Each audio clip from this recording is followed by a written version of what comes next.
Bismillahirrahmanirrahim. Assalamualaikum warahmatullahi wabarakatuh.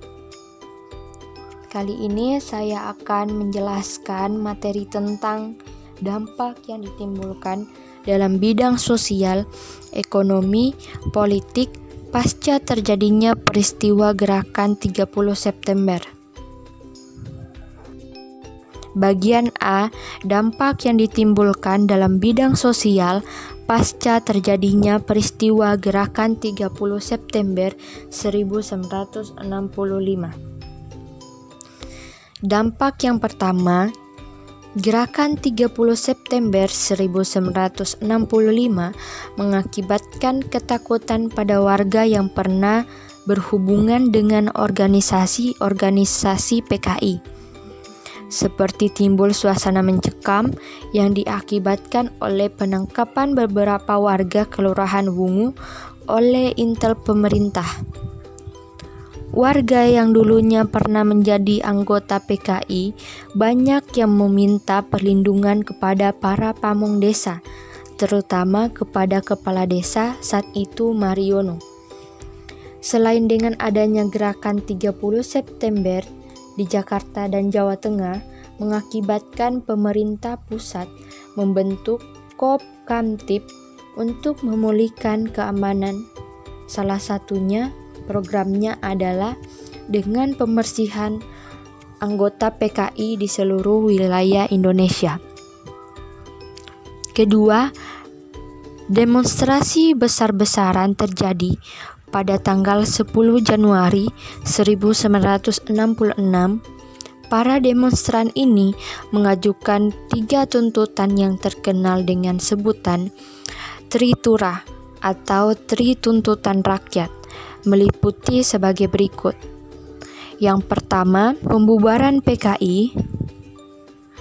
Yang kedua, pembersihan kabinet Dwi Kora dari unsur-unsur Oki. Yang ketiga, penurunan harga-harga atau perbaikan ekonomi. Bagian B, dampak yang ditimbulkan dalam bidang ekonomi pasca terjadinya peristiwa gerakan 30 September 1965. Untuk di bidang ekonomi, terjadinya peristiwa G30 SPKI telah menyebabkan akibat yang berupa inflasi yang tinggi yang diikuti oleh kenaikan harga barang, bahkan melebihi 600% setahun. Untuk mengatasi masalah tersebut, pemerintah mengeluarkan 2 kebijakan ekonomi, yaitu yang pertama, mengadakan devaluasi rupiah lama menjadi rupiah baru, yaitu Rp1.000 menjadi Rp100. Yang kedua, menaikkan harga bahan bakar menjadi 4 kali lipat, tetapi kebijakan ini menyebabkan kenaikan harga barang yang sulit untuk dikendalikan.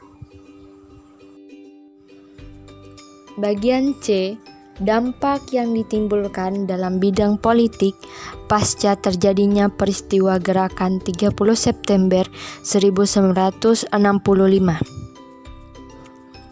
Yang pertama, seluruh rakyat Indonesia meragukan wibawa Presiden Soekarno yang hilang di mata mereka setelah kronologi G30 SPKI pada waktu itu. Yang kedua, muncul pertentangan dalam lembaga-lembaga tinggi negara sehingga menyebabkan kondisi politik Indonesia yang semakin tidak stabil. Yang ketiga, pemerintah belum dapat mengambil keputusan untuk membubarkan PKI sehingga mengakibatkan dampak G30 SPKI di bidang politik berupa kemarahan rakyat. Keempat, dampak G30 SPKI di bidang politik akhirnya membuat rakyat melakukan berbagai aksi demonstrasi besar-besaran, bergabung dengan organisasi mahasiswa dan kepemudaan seperti KAMI atau Kesatuan Aksi Mahasiswa Indonesia dan KAPPI atau Kesatuan Aksi Pemuda Pelajar Indonesia.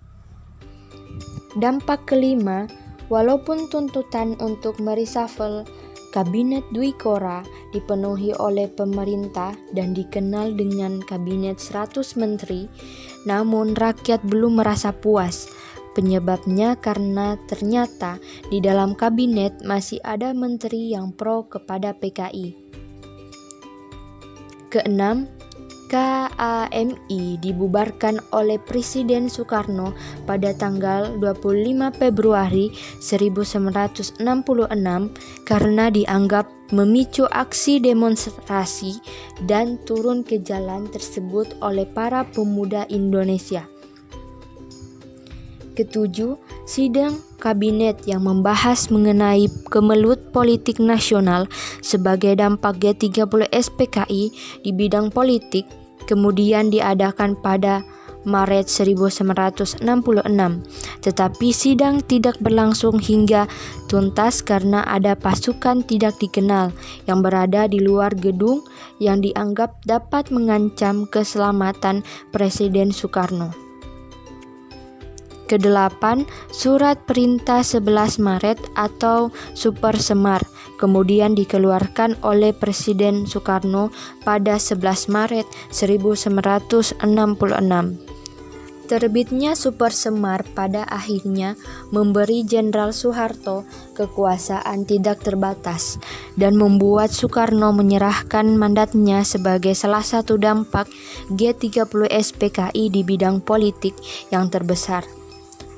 Soeharto kemudian terpilih sebagai Presiden kedua Republik Indonesia, menggantikan Soekarno yang sudah kehilangan kepercayaan rakyat. Sejak saat itu, setiap tanggal 30 September diperingati sebagai hari peringatan G30 SPKI, sedangkan tanggal 1 Oktober diperingati sebagai sejarah Hari Kesaktian Pancasila yang tidak terlepas dari sejarah G30 SPKI dan sejarah Lubang Buaya.